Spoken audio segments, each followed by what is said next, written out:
We're here at Yellow Bluff Fort Historic State Park on the north side of Jacksonville. I was just down at Kingsley Plantation and done a video down there. And this was on the way. I thought being I was right here, I would go ahead and film this. There's not a whole bunch to this. Yellow Bluff Fort was not a fort per se. There was a Confederate encampment here in 1862, and the monument in place for the Confederate soldiers that were here.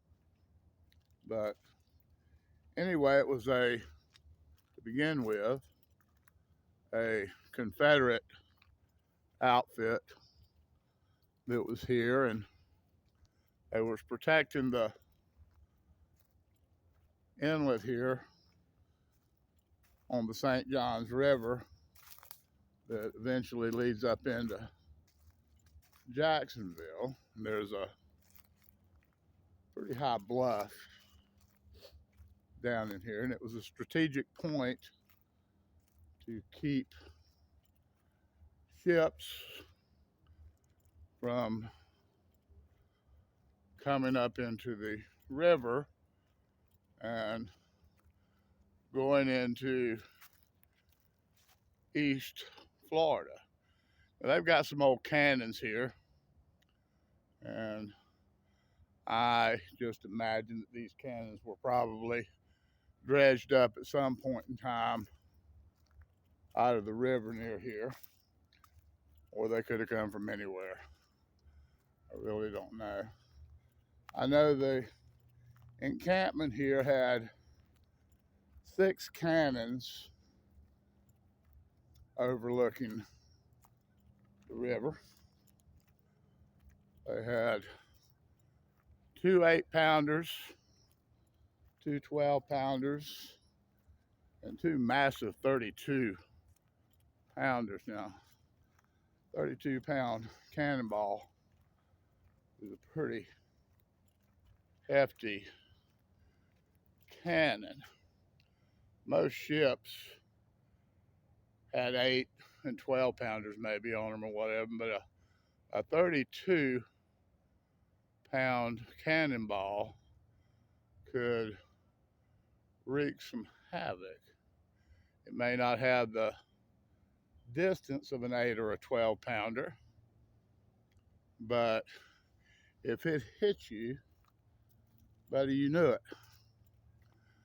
Now, there's not much left here today. There's a trail that goes down in here, but basically it was an entrenchment.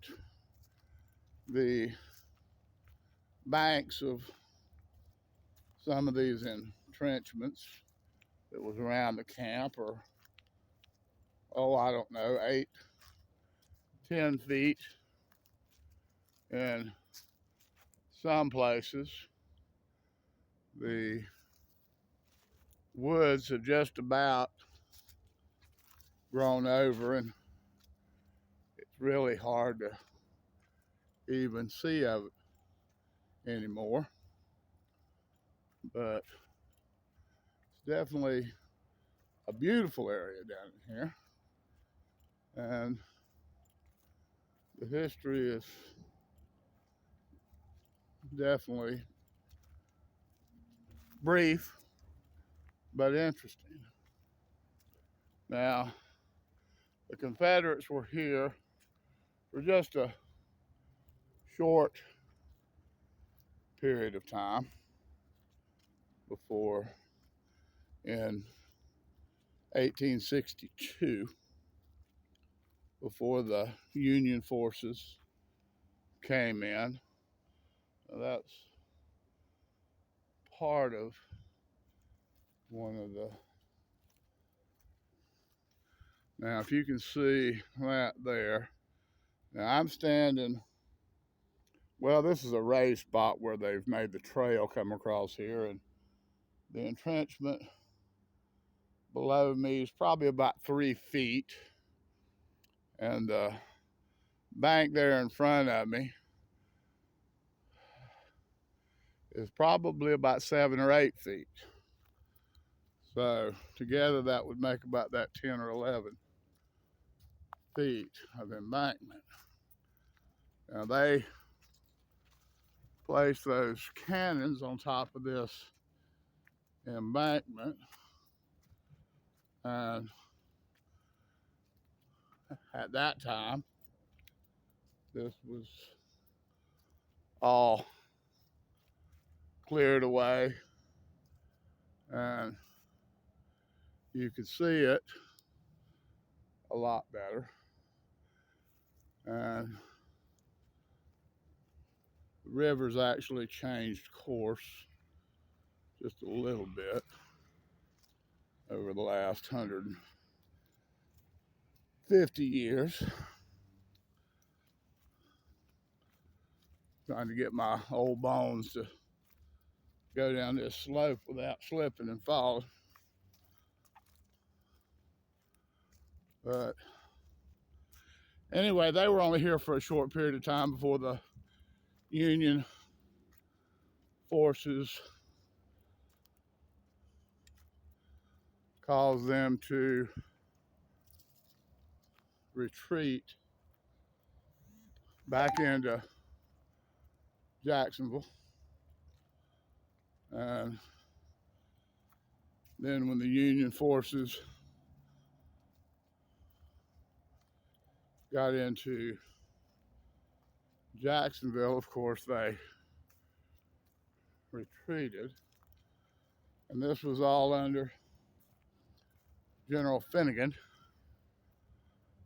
Now, General Finnegan was in charge of this district here in Florida for the Confederate forces, and eventually was in the Battle of Olustee or Ocean Pond. The North called it the Battle of Olustee. South called it the Battle of Ocean Pond. The reason for the name differentiation was Confederates named their battles after the nearest land, the nearest water, whether it be a tributary or a pond, lake, river, ocean, whatever, but it was marked by a body of water of some type. And the North named it after the nearest community. So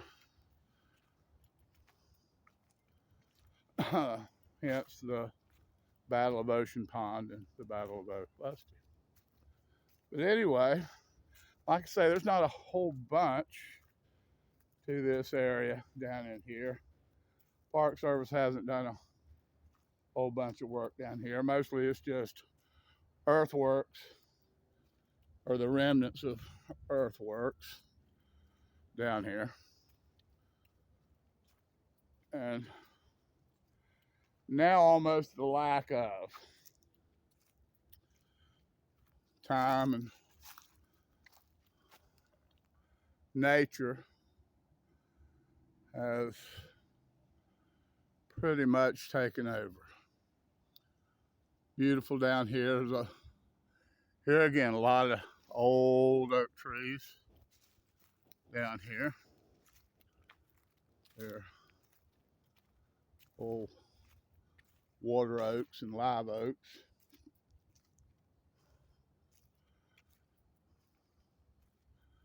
Down here, and it's a beautiful spot. If you were expecting a Ford, I'm sorry. It's not a fort per se. It was just a strategic area where an encampment was. Now, down here somewhere, and I'm gonna see if I can find it. I thought it was right here. I haven't been over here in a long time, but I thought that Yellow Bluff Cemetery was right here too. Uh, it's not a public cemetery, it's kind of a private deal. The Von Bossons and the Christophers pretty much pioneered this area. The Christophers are a fishing family.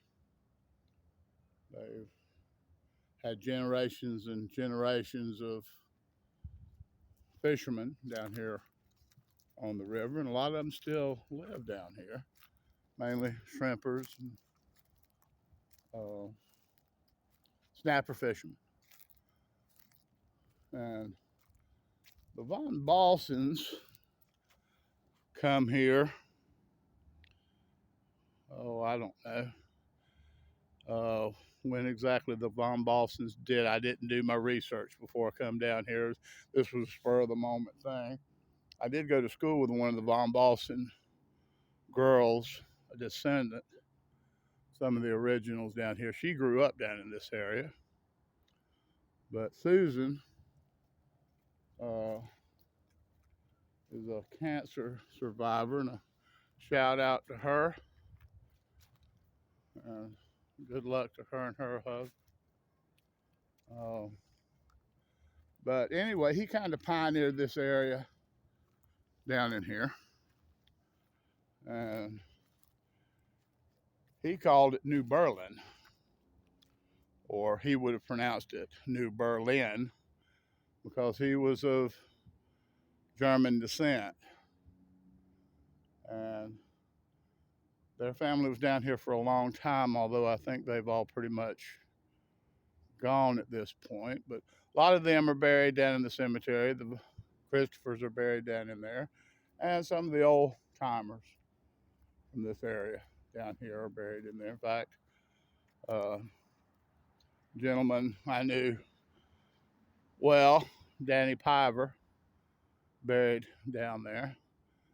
I knew him for years and years and years. He was a friend of my grandfather's. And he used to work a little bit for the city off and on back when we had landfills here back in the day. And he was in charge of the landfills, and he'd tell you where to dump and one thing and another. And of course, he scrapped a lot of metal and stuff like that and rummaged, made a little bit of money out of it. And he was a good old fella. Anyway, the name New Berlin, this is on New Berlin Road, come from the Von Bossons. Now, the New Berlin Road goes all the way to US 17. I don't know, probably 7 or 8 miles long. But this road was put in here for access down here for the Von Bosson family. So anyway, like I said, this was going to be a short video. Just a little bit of information. Now, the placard here reads, "Dedicated to the memory of the Confederate soldiers who defended Jacksonville 1861 to 1865, Yellow Bluff Fort. Confederate earthworks designed and located by General Robert E. Lee as one of the series of forts for the defense of the St. Johns River. This fort was occupied by both Confederate and Union soldiers during the course of the war, and is today in its original state, which means pretty much they haven't done anything to preserve or keep it like it was. But we were talking about cannonballs earlier, and I know that's probably not a very good view right there, but that is a 32-pound cannonball on top of that monument. It's about the size of a bowling ball, and that is 32 pounds of solid steel and would do some damage. Anyway, that's about it for this video. Once again, I appreciate y'all watching, listening to me talk a little bit. I'd appreciate it if y'all would subscribe, like, write any comments. Once again, we appreciate you. God bless you.